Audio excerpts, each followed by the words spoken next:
بسم الله الرحمن الرحيم. قل أعوذ برب الناس ملك الناس إله الناس من شر الوسواس الخناس الذي يوسوس في صدور الناس من الجنة والناس.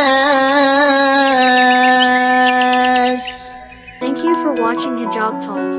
If you like this video, please like, subscribe and hit bell icon. Don't forget to share with your friends.